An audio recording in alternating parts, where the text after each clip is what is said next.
पाकिस्तान और सऊदी अरब ने हाल ही में एक ऐसा रक्षा समझौता किया है जिसने पूरी दुनिया का ध्यान खींचा है। इस समझौते के तहत ये तय हुआ है कि अगर किसी एक देश पर हमला होता है तो उसे दोनों पर हमला माना जाएगा। यानी अगर भारत पाकिस्तान पर किसी आतंकी हमले की वजह से ऑपरेशन सिंदूर जैसा कदम उठाता है तो सवाल उठता है कि क्या सऊदी अरब पाकिस्तान के साथ खड़ा होगा और भारत के खिलाफ प्रतिक्रिया देगा। रणनीतिक पारस्परिक रक्षा समझौते में ये साफ तौर पर कहा गया है कि भारत अगर पाकिस्तान पर हमला करता है तो सऊदी अरब के लिए भी उसकी मदद करना जरूरी होगा। रॉयटर्स की रिपोर्ट के अनुसार इस डील में परमाणु हथियारों के इस्तेमाल का भी जिक्र किया गया है। हालांकि अभी तक इसकी पूरी शर्तें और दायरा सार्वजनिक नहीं हुआ है। गौर करने वाली बात यह है कि सऊदी अरब अब तक अपनी सुरक्षा के लिए ज्यादातर अमेरिका पर निर्भर रहा है, लेकिन हाल के सालों में उसने अपनी सुरक्षा रणनीति को नए सिरे से तैयार करना शुरू किया है और पाकिस्तान के साथ किया गया ये समझौता उसी बदलाव की तरफ इशारा करता है। कौन है सऊदी अरब का दुश्मन? असल में सऊदी अरब के सबसे बड़े दुश्मन ईरान और इजराइल माने जाते हैं। अपनी सुरक्षा को लेकर वो अब भी अमेरिका पर काफी निर्भर है, लेकिन पाकिस्तान के साथ हुए इस समझौते से ये साफ हो रहा है कि वो अपनी रणनीति में बदलाव लाना चाहता है। ग्लोबल फायर पावर की रैंकिंग देखें तो 145 देशों की सूची में सऊदी अरब 24वें नंबर पर है, जबकि पाकिस्तान 12वें स्थान पर है। वहीं भारत की गिनती अमेरिका, चीन और रूस के बाद चौथी सबसे बड़ी सैन्य ताकत के रूप में होती है। सऊदी अरब की सैन्य शक्ति। सऊदी अरब के पास मौजूद हथियारों पर नजर डालें तो उसके ज्यादातर हथियार अमेरिका, चीन और यूरोपीय देशों से खरीदे गए हैं। उसके पास लगभग 280 लड़ाकू विमान हैं, जिनमें अमेरिकी F-15S और F-15C सबसे अहम है।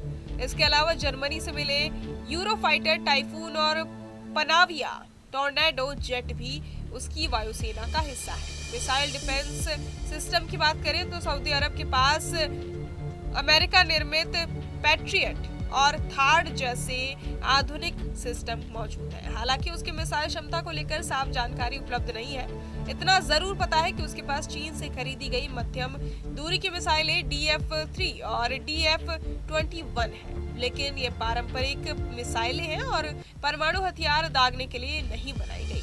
ऐसे में अगर हालात बिगड़ते हैं तो सऊदी अरब को पाकिस्तान से न सिर्फ हथियार बल्कि परमाणु क्षमता वाली मिसाइलों की भी जरूरत पड़ सकती है।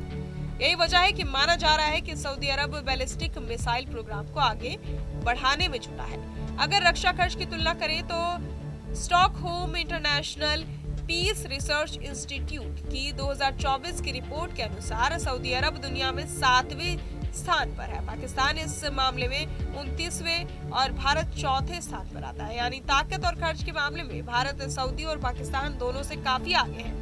भले ही सऊदी और पाकिस्तान का समझौता ईरान और इजराइल को ध्यान में रखकर किया गया हो, लेकिन भारत में भी इस पर चिंता जताई जा रही है। विदेश मंत्रालय ने इस समझौते पर प्रतिक्रिया देते हुए कहा कि सरकार इसकी बारीकी से समीक्षा करेगी और समझेगी कि यह भारत की राष्ट्रीय सुरक्षा, क्षेत्रीय और वैश्विक स्थिरता को किस तरह प्रभावित कर सकता है।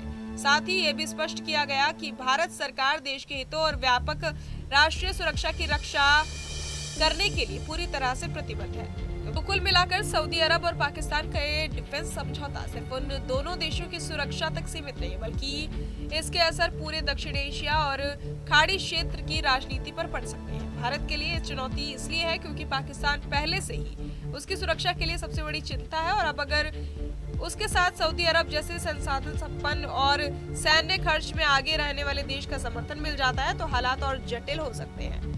बहरहाल इस पूरी खबर को सुनकर आप क्या कुछ सोचते हैं हमें कमेंट बॉक्स में जरूर बताएं और बाकी तमाम खबरों के लिए सब्सक्राइब करें न्यूज़ नेशन। जहां भक्ति है हर शब्द में, कथाओं में छुपे हैं दिव्य रहस्य और ज्योतिष देता है जीवन को दिशा। धर्म से जुड़ी हर बातों को जानने के लिए हमारे चैनल स्तुति को सब्सक्राइब करें। चैनल पर जाने के लिए इस लिंक पर क्लिक करें।